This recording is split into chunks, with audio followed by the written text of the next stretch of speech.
Walau bagaimanapun, aku tidak mau disebut keturunan pembunuh, Pak. Jika memang Bapak bukan seorang pembunuh,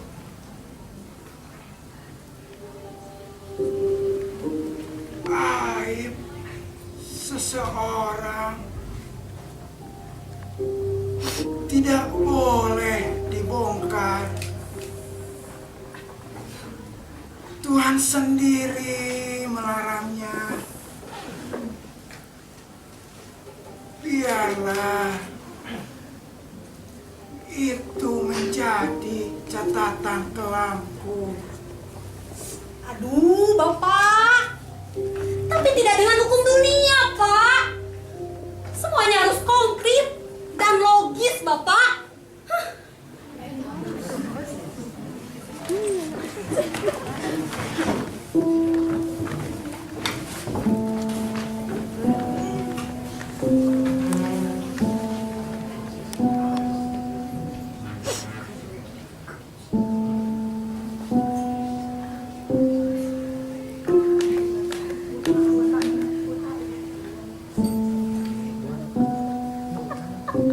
Jampiro ikio angele dadi wong buta,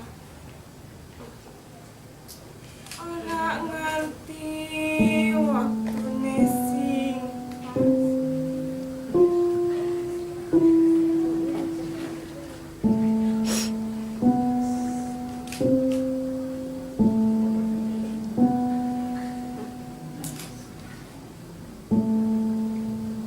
Apakah ini yang namanya angin barat?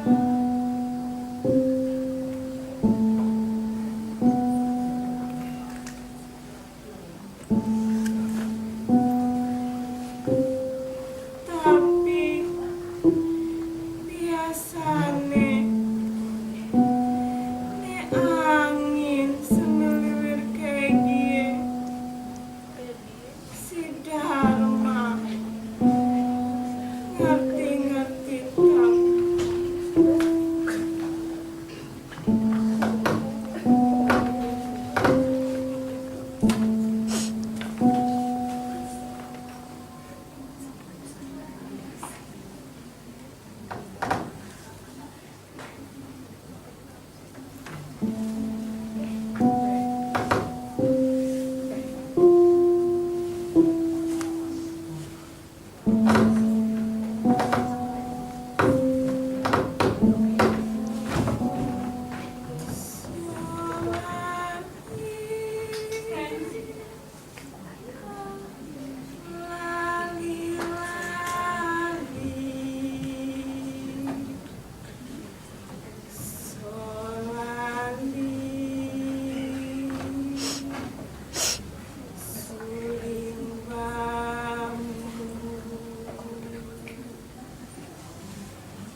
Manusia zaman sekarang,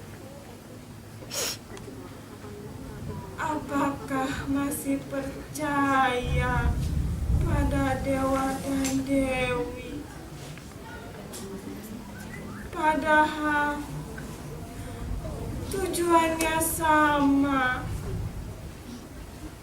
bahwa Sang Hyang Widi itu ada dan mutlak menciptakan kita.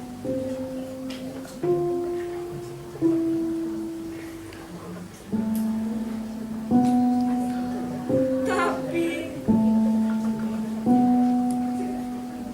semuanya rumit,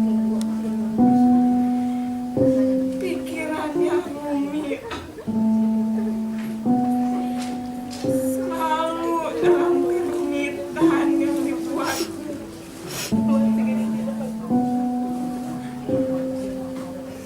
Bayang munafik, masuk kabeh. Dia memang sudah edan. Manusianya edan.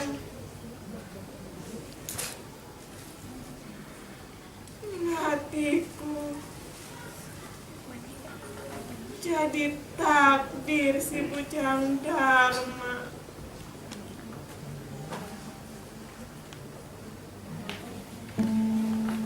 Eling-eling mangka eling,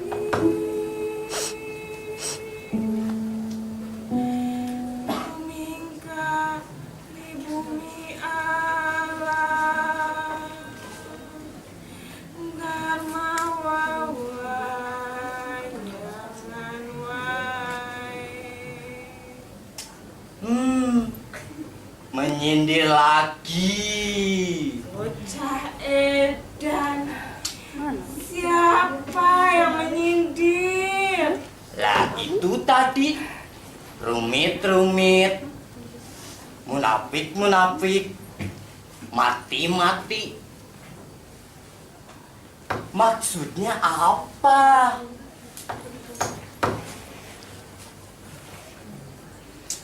Ya, memang ku akui hidupku memang rumit, munafik, mati, selalu kepikiran dia, tak bisa melupakannya. Gandeng kowe, emangnya gue bisa lihat lu datang apa? Mikir atuh deh. Oh iya, lupa Nek, maafkan aku ya. Biar buta begini, yang penting hatinya selalu eling pada Yang Maha Kuasa. Sebab kunci hidup itu sederhana.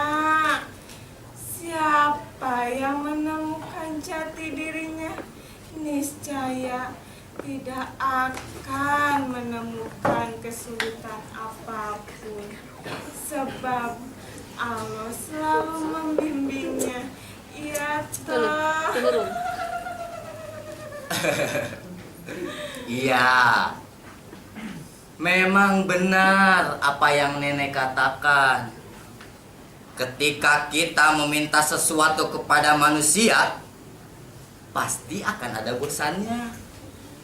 Tetapi kalau kita meminta sesuatu kepada Allah Subhanahu wa Ta'ala, kita tidak akan pernah bosan. Walaupun doa kita belum dikabulkannya. Betul nggak, Nek?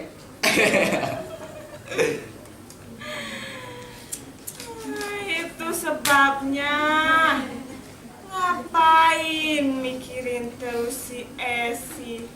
Sudah jelas ia selingkuh dengan si Karpo. Harusnya kamu itu bersyukur. Bukankah ia sudah tak perawan lagi? Tapi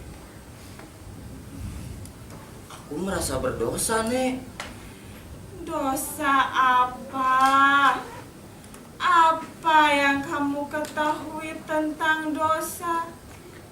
Yang ada dosa udamu. Tapi kan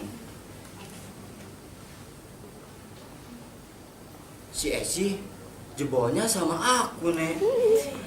Itu mah salah sendirinya tuh, Jang. Dharma, pesenan nenek mana toh? Oh iya, lupa. Besok lagi ya, janji deh. Tapi aku punya hadiah buat nenek. Nih, aku bawakan kerudung baru. Besok-besok nenek pakai ya. Nih. Makasih dong.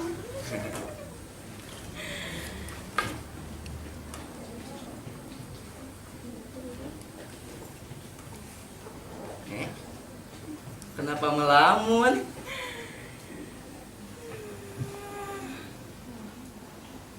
Dharma, Ya, aku ini keturunan Jawa, tinggal di Sunda. Kamu orang Sunda? iya. Kenapa tak pegang falsafah Sunda? Falsafah Sunda. Falsafah yang mana, Nek? Hidup itu walagri bibit saati waluya daku ujar punahna kulaku diri. Nah, kalau nanti si Esi sudah ketahuan tak perawan oleh si Karpo, ya salah sendiri. Mengapa ia mengkhianatimu? Ngerti toleh. Tapi hati tidak sesederhana itu, Nek. Alah, gundulmu. Pura-pura dalam perahu, pura-pura hanjelu. Ngaku sajalah. Sebenarnya kamu bahagia toh. Bahagia apa ya? Bisa dapatkan perawan lagi. Munafik tenan kowe. Nah. Seperti pelit polisi itu. Sebenarnya kamu sedang ruwet toh dengan anganmu.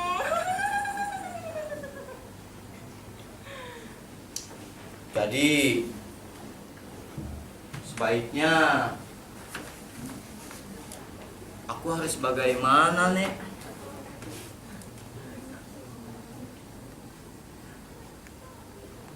Hidup itu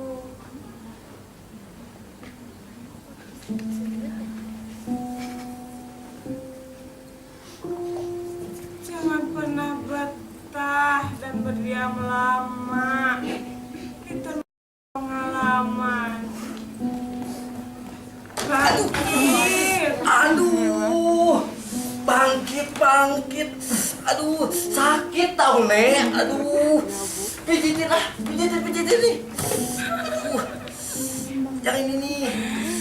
Kapten sepak bola koloyo. Aduh, pelan-pelan dong, Nek. Aduh, ya kan Nenek tahu sendiri. Walaupun aku kapten sepak bola dan selalu menang sepatu emas, tetap aja duitnya sama si Esi. Aduh, pelan-pelan. Nah, disinilah bodohnya kamu, Dharma.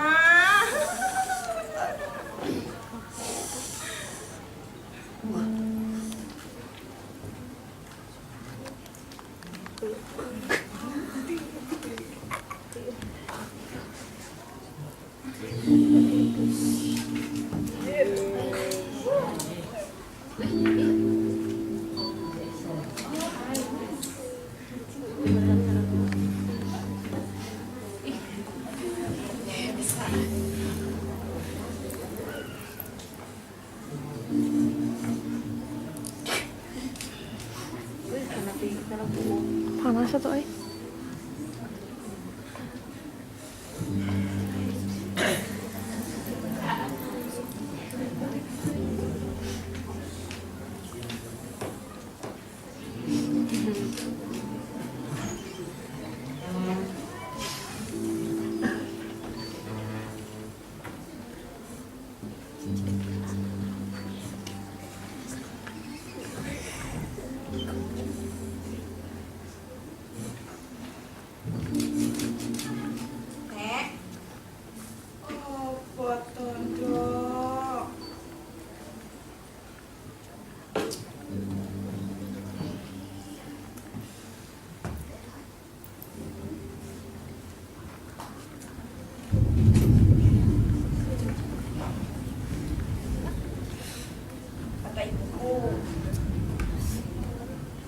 kakeknya Dharma itu yang menjerumuskan bapak ibuku ke dalam penjara nih.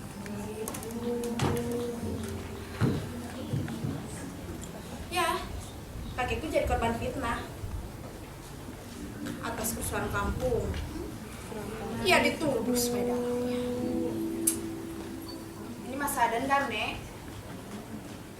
Bagaimanapun, aku harus balas dendam pada keturunannya itu.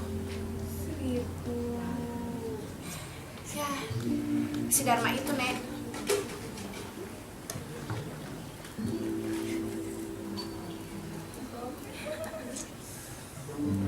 Nek.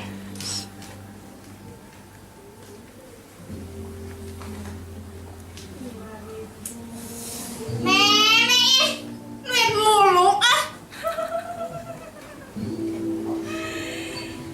Cintaku balas dendam. Gendeng kabeh. Memangnya ibumu berkata benar apa? Esi, kamu tak pernah baca Khalil Gibran apa? Apa adanya di ayu. Terus, kalian Gibrannya di sebelah mana? Ih, Ya, kata-kata rayuannya itu Londo. tahu dari mana? Sontoloyo. Jadi, dalam hal ini, yang pikun itu siapa ya?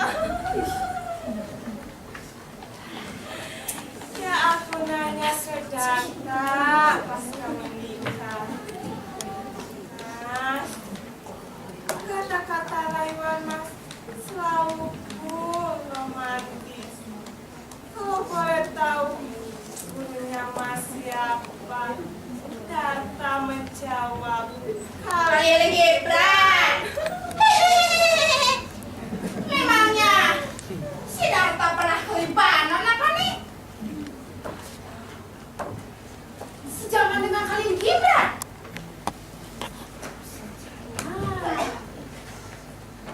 Sudah ratusan tahun loh nengok si Darta. Ya, kayak buat ini. sabar, sabar. Zaman memang sudah edan.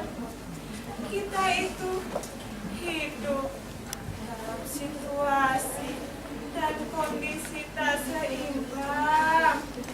Janganlah memperumit diri, Dok. Jalanmu selalu saja buntu, ngolar ngidul, tak nyambung alias bebal. Alah, bebal. Bebal bagaimana? Nenek yang bodoh. Aku bicara bahas dendam. Kenapa jadi membahas Khalil Gibran? Jelas, nenek yang sudah pikun. Kenapa kalian salah? Hati-hati kalau ngomong. Kualat nanti kamu Esi. Walat apanya? Jelas, nenek berpihak pada si Dharma. Jelas juga, nenek berpihak pada yang salah. Terus, tuh Khalil Gibran, mana nasibnya? Kenapa nggak dijawab langsung sama nenek? Nah, ini nih, kalau bicara dengan orang yang di dalam hatinya memelihara kebencian. Kebencian itu racun, Dok. Ya, racun. Sama halnya dengan cinta yang bisa menjadi racun. Saking cintanya kamu sama ibumu, Dok. Dharma yang tak punya salah apa-apa sama kamu malah diselingkuhi. Memangnya ibumu berkata benar apa?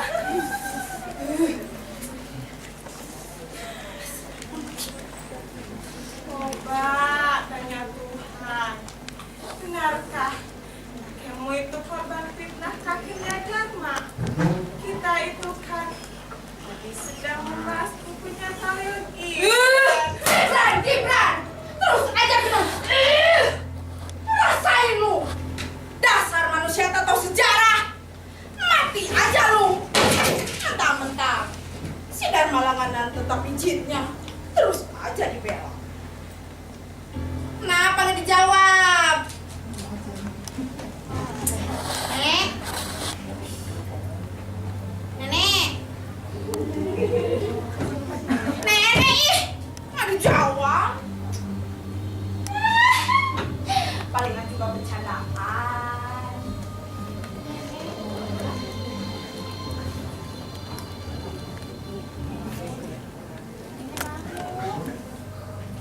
Cuma bercanda, Nek. Nenek? Nek? Nenek bangun, Nek! Nek? Nenek bangun! Nek! Aduh, gawat. Mati beneran manenya. Kepriwek. Aduh, hadirnya gawat. Aduh, gimana ini? Aduh, lihat enggak ya? Bisa di penjara. Aduh, Nek, bangun, Nek. Nek. Gimana ini? Nek. Gawat. Ada beneran ya. Nek. Nenek bangun, Nek. Nenek bangun. Aku cuma bercanda, Nenek. Nenek bangun.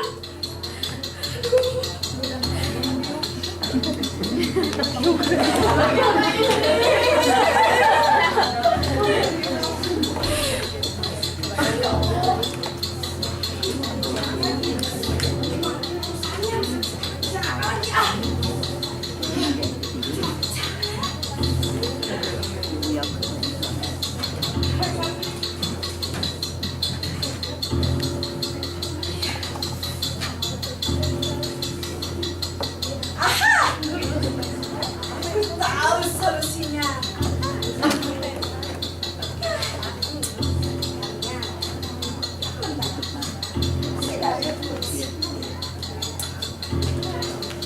Yang udah dengan si nenek buta ini. Ih. Itulah, ini pasti nenek. Oh.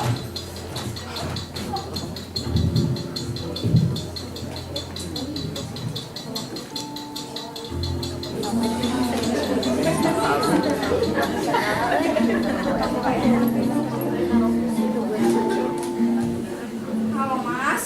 Iya, halo Beb. Kenapa? Mas lagi nongkrongin.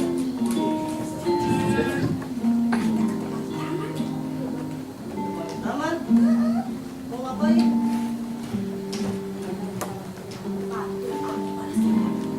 Mana sih yang apa lagi tuh? Balas dendam sama si Dan. Oh, oke. Siapa takut? Apa sih yang dapat Beb?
sih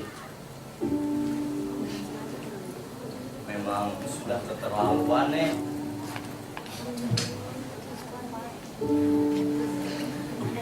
Hari ini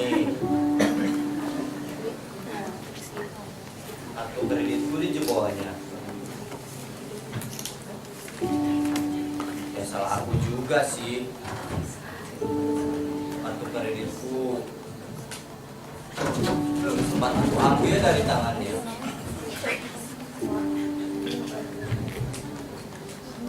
Tadi siang pas aku capek pulang kerja, Akbang datang ke rumah menagih dengan jumlah hutang yang cukup fantastik.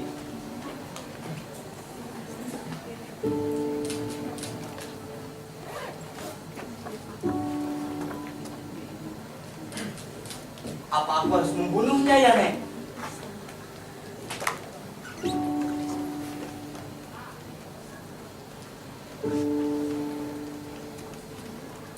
Katanya kalau ada yang ngomong itu harus didengarkan dan ditanggapi. Lah ini malah diam saja.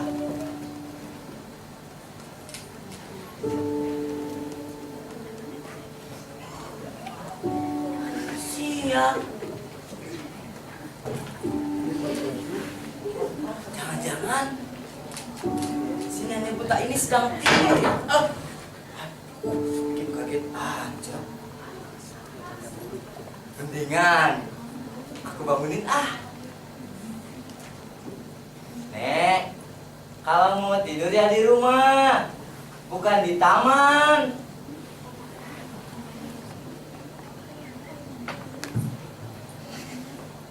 Waduh, sudah korek apa ini orang? Mendingan aku kerjain aja.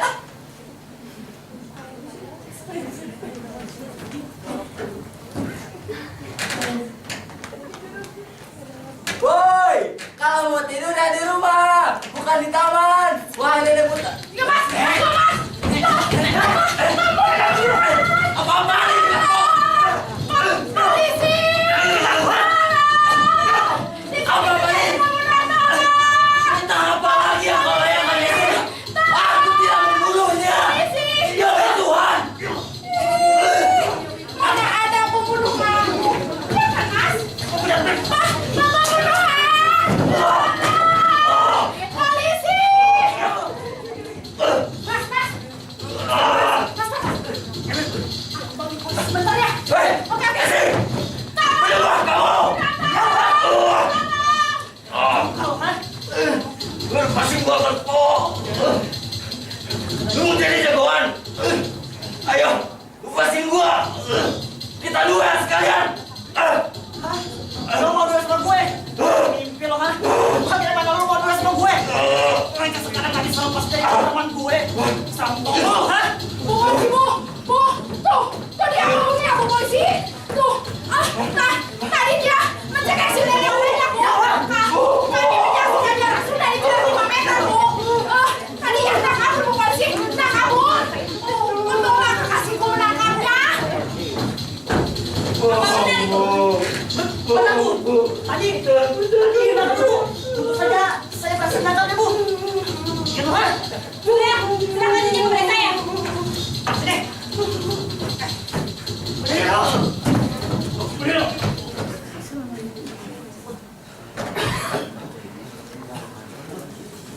Masakan ini.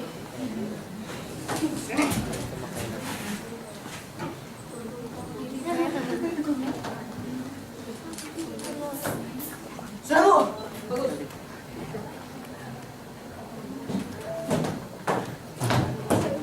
Kamu kenapa melamun? Tidak mungkin, Bu. Apanya yang tidak mungkin? Tidak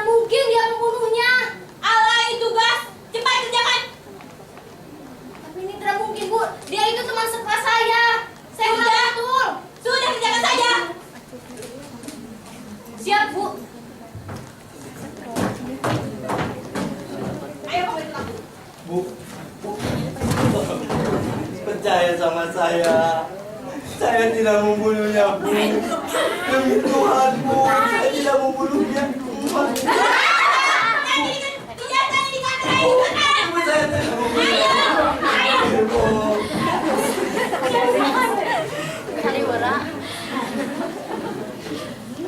Kamu juga ikut ke kantor bersama saya sebagai saksi. Oh, saya? Gimana ini, Mas? Tapi aku takut. Silakanlah. Tak di penjara. Aku takut, Mas.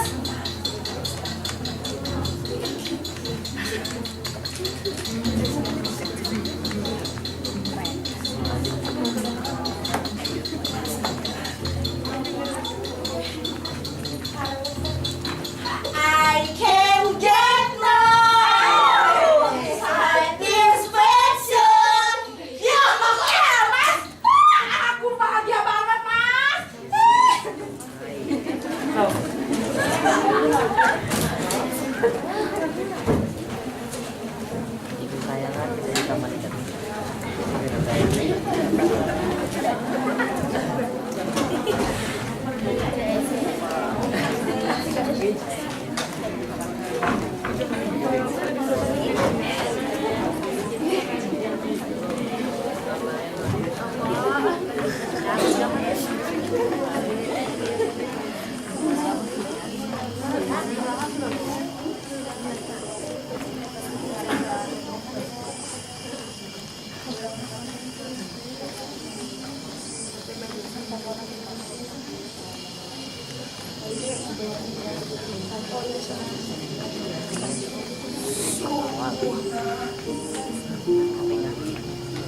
Bapak tidak pernah tahu siapa persisnya yang membunuh nenek buta itu.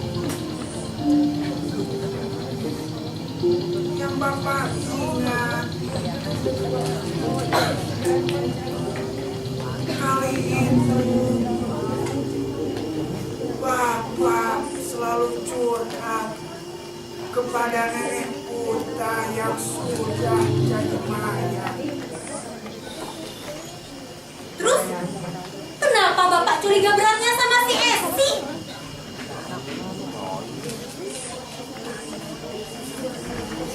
Bahkan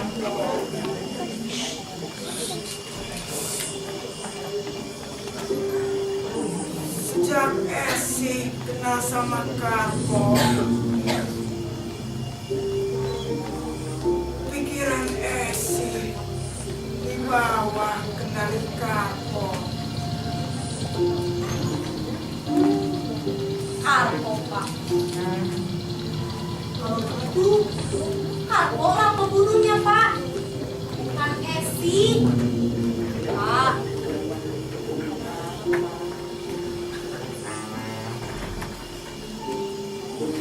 Hati-hati loh, Pak. Zaman sekarang mau kita bisa dipenjarakan, Pak.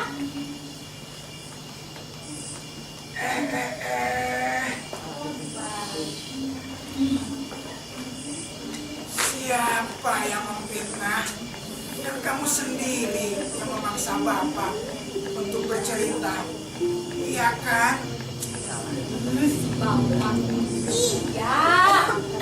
Terus pembunuhnya siapa? Masa gagal kawin mantan difitnah? Itu dendam banci, Pak, namanya. Waduh, siapa yang memfitnah? Siapa pula yang dendam? Kan bapaknya bilang kemungkinan yang membunuh nenek buta itu ya si Esi atas suruhan si Karpo, biar mereka bisa kawin secara mulus. Kalau begitu yang berdosa itu Karpo, bukan Esi. Salah.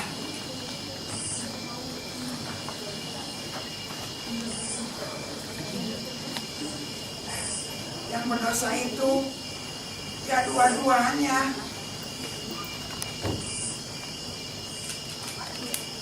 salah.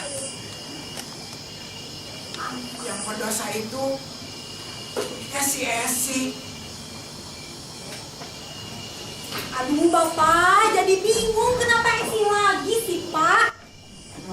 Sebab Esi selingkuh. Jadi Esilah yang kerok semuanya ini. Bukan, kan? Bapak mau fitnah Esi lagi?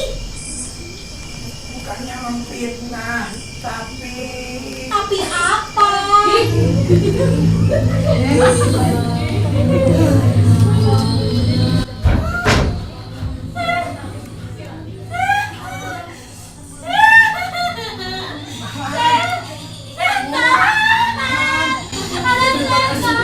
di atas kesaksiannya.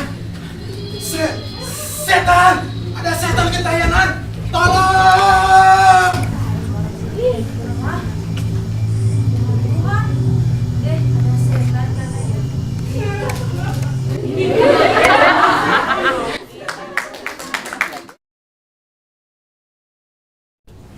Assalamualaikum warahmatullahi wabarakatuh. Saya ucapkan selamat kepada kelompok yang membawakan beban kata-kata. Tempo sudah dijaga begitu apik ya. Tangan sutradara di sini kuat. Bagaimana cara mensiasati suasana, ruang dan waktu. Aktor juga bisa apa ya, menerjemahkan dari arahan sutradara untuk menguasai tempo tersebut. Cuman ada beberapa hal yang jadi ganjalan dalam pemikiran saya. Salah satunya adalah korelasi antara Taman dalam Sengketa itu karena lebih kuat nama untuk segi artistik ya, untuk segi artistik. Tapi ini juga tidak jadi masalah, cuman korelasinya saja ya, korelasi antara Taman dengan peristiwa, dengan alur yang terjadi dalam beban kata-kata ini. Itu satu. Terus yang kedua ini kurang apa ya, untuk pemeran kurang hati-hati karena di sini ada setting ya, pohon yang begitu besar. Ya ini sebuah kecelakaan panggung mungkin karena goyang gitu, kadupak ya, bahasa Arab nama kadupak. Nah di sini diperlukan sebuah kehati-hatian sehingga tetap utuh itu pohon itu menjadi sesuatu yang memang kokoh kuat ya, dengan diameter yang sangat besar. Untuk konsistensi si nenek itu bagus dari awal diusung sudah dengan buta, terus dengan bahasa yang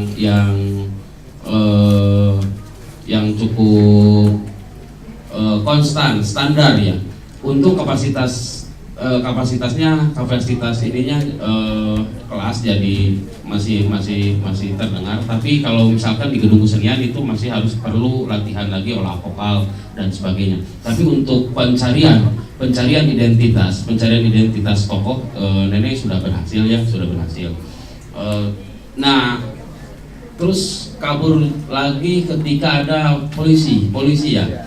Polisi itu jadi yang harusnya lebih sigap, lebih tangkas, lebih ini ya. Jadi di sini kurang begitu ini ya. Nggak kerasa, polisinya nggak kerasa.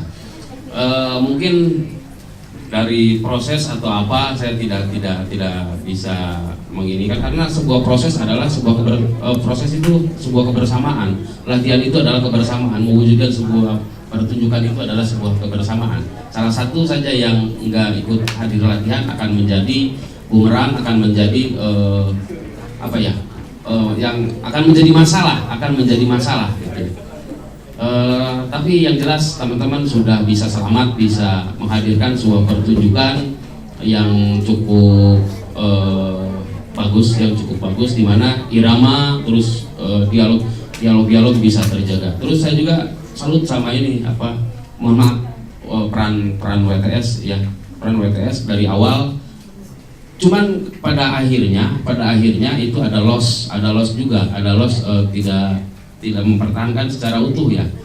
Pembelajaran untuk kedepannya, jadi apapun itu kan saya percaya bahwa teman-teman bahwa teman-teman proses di berteater ini adalah karena tugas, tapi saya harapkan untuk ke depan konsentrasi ketika memasuki wilayah latihan fokus di situ, jadi anjlok secara keseluruhan, karena dalam proses dalam latihan teater banyak hal-hal keilmuan yang bisa didapat. Terima kasih, selamat buat kata-kata. Pertama dari saya adalah persoalan setting mau dibawa kemana, karena ada beberapa lokus yang menyatakan Jawa, Sunda dan sebagainya, dari gimmick sampai pertunjukan itu. Yang kedua, persoalan latar dan pergantian waktu dengan pohon. Saya sudah sangat menikmati bahwa pohon yang ini adalah menandakan waktu hari ini untuk menceritakan masa lalu dengan pohon yang kemudian dibalikan. Itu sudah dahsyat. Tapi ada yang luput dari segi artistik. Kenapa kursinya masih itu juga? Nah, ini korelasinya. Kenapa? Misal kalau waktunya hanya 1 tahun itu masih memungkinkan. Tetapi seorang pemain bola kemudian tumbuh menjadi seorang yang sangat tua, ada perubahan waktu yang begitu luar biasa. Dan itu kemudian didampakkan dengan pohon yang tiba-tiba sudah kropos gede, tapi kursi masih itu juga. Nah, ini detail-detailnya memang harus kita perhatikan kalau mau berbicara persoalan berbicara flashback, kan begitu. Nah, dengan kostum yang dipakai oleh Sipa dan Karpo siapa? Dharma tua itu menandakan memang hari ini zaman modern yang seperti itu bajunya. Kalau frame penonton kenapa sih kostumnya gitu, barangkali belum mengaitkan tentang alur waktu yang tadi. Nah, pohon itu bagian dari alur waktu. Tapi saya setuju ketika taman dalam sengketa dihilangkan juga ini tidak akan mengubah setting sebetulnya. Tanpa itu. Nah, ini satu ya tentang setting antara kursi dan pohon itu menjadi satu kesatuan yang tidak dapat dipisahkan karena latarnya Anda dari tadi di sana terus kan. Nah, pohon sudah oke lah. Kemudian kemunculan hantu juga saya kurang paham. Apa kemunculan hantu?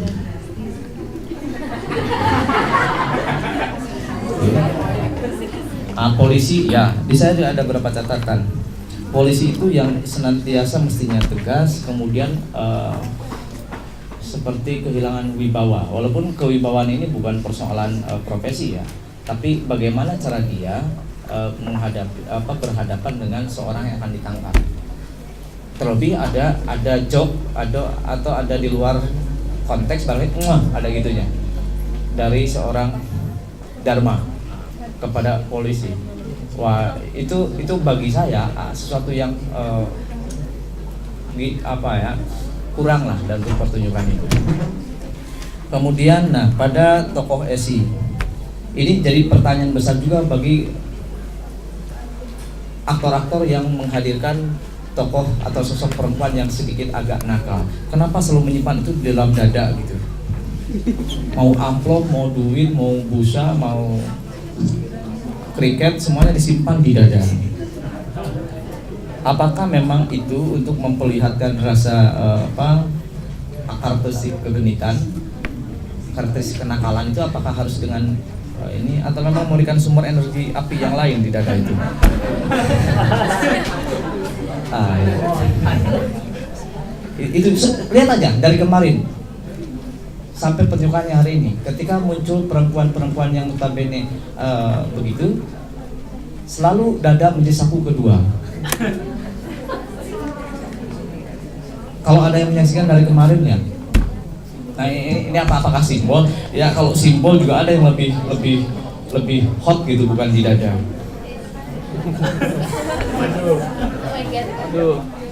Nah kemudian ada tokoh Karpo dan Esi. Ketika ini logikanya begini, ketika si Dharma dibawa oleh polisi, kemudian kalian juga akan jadikan saksi, kan polisi itu keluar. Tapi tiba-tiba seorang Karpo menenangkannya itu ibarat si Esi sedang mau bunuh diri. Tenang Esi, jangan tegang. Kan Esi tidak memegang properti apapun. Nah, secara psikologi untuk menenangkan tokoh demikian ada cara lain untuk Karpo. Dekatilah, tenang Esi. semuanya akan baik-baik. Saya pegang deh, sentuhannya itu loh. Untuk nenek oke lah, nenek konsisten. Nah, cara ngebangun konflik dari si nenek yang akan mati dari hidup itu kan harus dibangun dari dialog. Sejak Khalil Gibran marahi aja langsung. Nah, ketika membunuh nenek itu tidak kurang terasa, membelitkan, mainkan dulu di sana ada sikap merontaknya, apanya dan sebagainya. Kelihatan untuk membunuh tidak, selesai. Itu loh. Jadi ketika dia masuk, tokoh Karpo dan Esi masuk mau menjebak, kerasa gitu, oh dia mati.